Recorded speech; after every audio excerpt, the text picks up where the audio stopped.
Bienvenue dans le chapitre 2 du module 1 qui s'intitule le versionning et l'architecture des dossiers GitHub. Excusez. D'accord. Donc l'objectif de ce chapitre, c'est qu'un builder ne stocke jamais son code uniquement sur sa machine locale.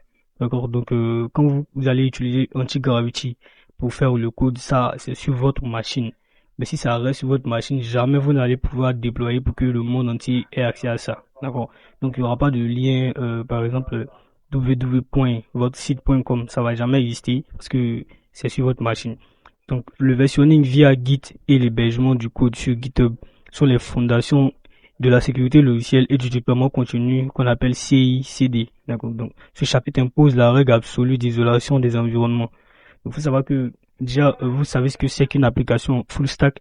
Vous savez que pourquoi on dit qu'une application full stack, il faut qu'elle ait un back-end, une base de données et un front-end. D'accord. Donc, pour la base de données, on a déjà vu MongoDB. Ça, on en a fini. Pour le back-end, on n'en est pas encore là, ni pour le front-end, pour la création, on n'en est pas encore là. Mais vous savez plus ou moins ce que c'est qu'une application full stack. Alors, il faut savoir que le moteur, hein, j'ai écrit ici, le moteur back-end et l'interface front-end ne doivent jamais cohabiter dans le même dépôt. D'accord. Donc, il faut toujours deux dépôts distincts. Donc, le premier point ici, c'est la règle d'isolation. Donc, la création des dépôts distincts. Comme je l'ai dit, une application full stack moderne n'est pas un seul bloc monolithique. Il faut savoir ça. C'est pas un seul bloc de code, un seul fichier de code. Ça, non, non. C'est la communication entre deux entités indépendantes, comme c'est marqué devant vous. Par conséquent, il est strictement obligatoire de créer deux dépôts, qu'on appelle repositories en anglais, distincts sur GitHub. D'accord. Donc, la technique consiste à nommer les dépôts de façon distincte pour ne pas se tromper. Donc, par exemple, comme vous voyez ici, hein, la nomenclature standardisée, c'est-à-dire que quand vous êtes en train de créer un projet, pour le backend, là, il porte le nom du projet backend. Il accueillera uniquement le serveur Node.js, la logique métier, la sécurité, etc., etc. La communication avec la base de données, voilà. C'est l'instance que vous ne voyez pas. Et il y a l'instance que l'utilisateur voit, hein, donc le front-end, qui accueillera uniquement l'interface utilisateur React. Donc, j'ai donné un exemple en bas ici. Je dis que, exemple, pour une application nommée MeetNova, vous allez créer un MeetNova Backend et MeetNova Frontend. Mais pour le deuxième là, un MeetNova Frontend par exemple, vous n'êtes pas toujours obligé de préciser Frontend. Parce que quand c'est le backend, évidemment ça s'appelle backend. Donc pour le frontend, vous n'êtes pas obligé de mettre frontend. Par exemple, moi ici, j'allais faire MeetNova Backend et MeetNova tout court. Voilà, simplement. Donc on est parti. Attendez, voilà, c'est la création et le faussage de l'initialisation. Donc, un dépôt GitHub fraîchement créé est totalement vide. Or, pour pouvoir cloner le dépôt sur votre machine locale via votre environnement comme Antigravity qu'on va utiliser, le dépôt doit contenir au moins un fichier pour que la broche principale soit initialisée.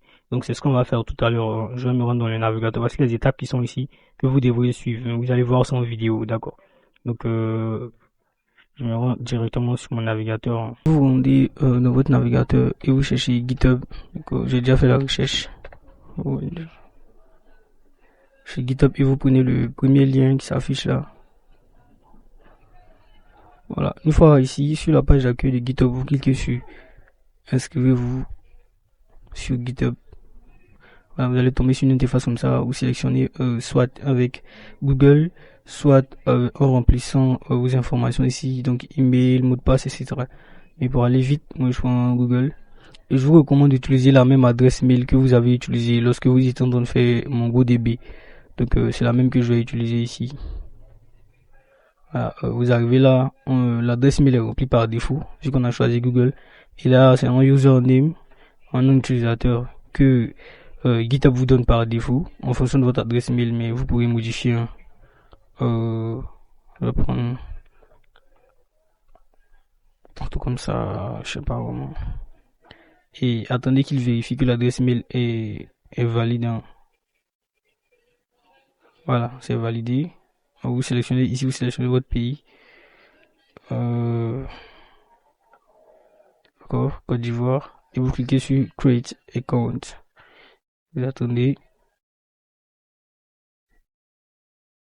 Normalement, on demande un captcha. On envoie des images, on demande de sélectionner, bien de déplacer, etc. Mais bon, il y a longtemps que j'avais pas fait, donc je sais pas comment ça se passe maintenant. Voilà, normalement, c'est un truc comme ça.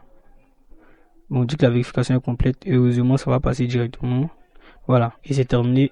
vous avez créé votre compte. Alors, le compte, il a été créé, c'était la première étape, on avait vu ici, d'accord? C'est, voilà. Maintenant que on a le compte GitHub, on va initialiser le dépôt, d'accord? On va suivre les étapes ici, on va aller sur GitHub, cliquer sur New Repository, entrer le nom du dépôt, définissez la visibilité, étape cruciale, cocher la carte, add area fee, etc., etc. On va aller faire ça tout à l'heure. On revient ici. Vous voyez, là-bas, c'est marqué Create Repository. Clique dessus. Voilà, et on va donner un nom. Ici, c'est marqué, comme vous pouvez voir, Repository Name. D'accord? On va donner un nom. Je vais l'appeler Kivilab. On suppose que je suis en train de créer un projet qui s'appelle Kivilab. Donc, ça, c'est le backend. Je vais l'appeler Kivilab Backend. Le premier dépôt, c'est le dépôt du backend. Alors, déjà, comme j'ai envie de vous le dire, la formation qu'on est en train de faire là, il est mieux d'avoir une idée de projet. Comme ça, vous appliquez directement à la formation. D'accord? Donc, voilà. Ici, on va créer le dépôt. D'accord? Créer le dépôt ici. Voilà. Alors, une fois que le dépôt il est créé comme ça, vous voyez, c'est marqué Kevila Backend, c'est créé. Alors, c'est vide, il n'y a aucun fichier. Et en ce moment-là, on ne peut pas cloner le dépôt. D'accord? Donc, ici, vous voyez, le PDF dit quoi? De cocher la case Add et Readme File. Vous voyez, file, pardon. Et c'est cette action précise qui va générer un fichier de test vide et forcer l'installation de l'architecture Git. Bon, vous n'êtes pas obligé de faire ça parce que c'est une étape encore un peu abstraite. Donc tout ce qu'on va faire, c'est une fois que le dépôt il est créé ici, vous venez ici là, sur le lien bleu qui est là, Creating a new file, d'accord. Vous venez ici, donc vous cliquez dessus comme ça.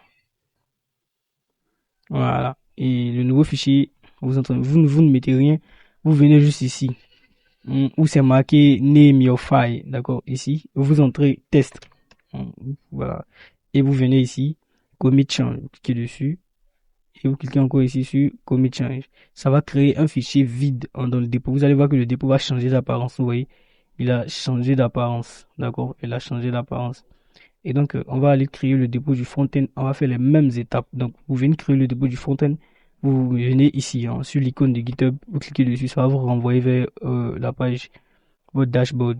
D'accord. Voilà. Ça vous renvoie vers Home. Une fois que vous êtes ici, vu que vous avez un dépôt maintenant, le bouton de création du dépôt est quitté ici. Il n'est plus ici.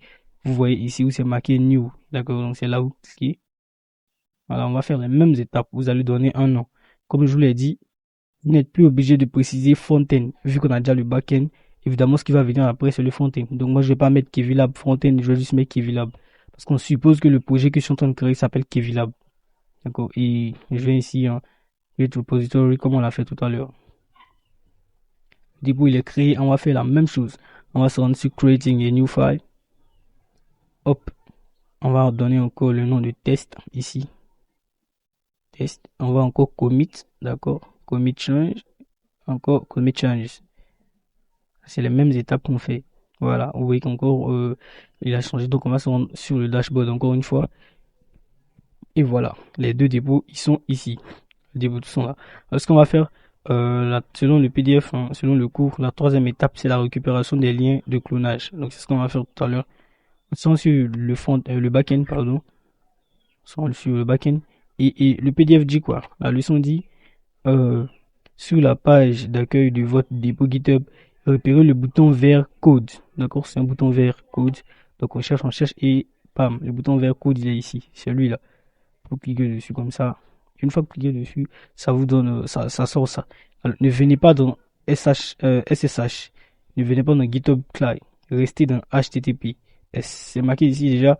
Hein, dans le menu déroulant, assurez-vous que l'onglet HTTPS est sélectionné et non SSH ou GitHub Client. D'accord? Donc faites bien attention à ça. Voilà. Et vous cliquez ici, hein, pour copier l'URL, donc le lien du dépôt. Vous copiez et vous ouvrez un bloc-notes. Si vous avez remarqué, regardez dans le bloc-notes là. Il y a mon lien MongoDB qui est là. D'accord? Donc je vous conseille de faire ça et de lui donner un nom. Hein, de donner le nom, par exemple, je sais pas, configuration, environnement, j'ai pas un truc comme ça. Et vous allez garder tous les liens qu'on va voir là. Vous allez garder dans le même bloc-notes. Comme ça, vous n'allez pas vous perdre. Donc, je colle comme ça le lien du backend. Je laisse un espace. Je reviens ici. On va faire la même chose pour le front-end. D'accord? Donc, on revient sur le dashboard. Et on se rend ici cette fois-ci, on se rend là, voilà, et on va chercher code également. On va faire pareil, hein. Les étapes sont les mêmes. On vient dans code, une fois dans code, là on va également copier le lien.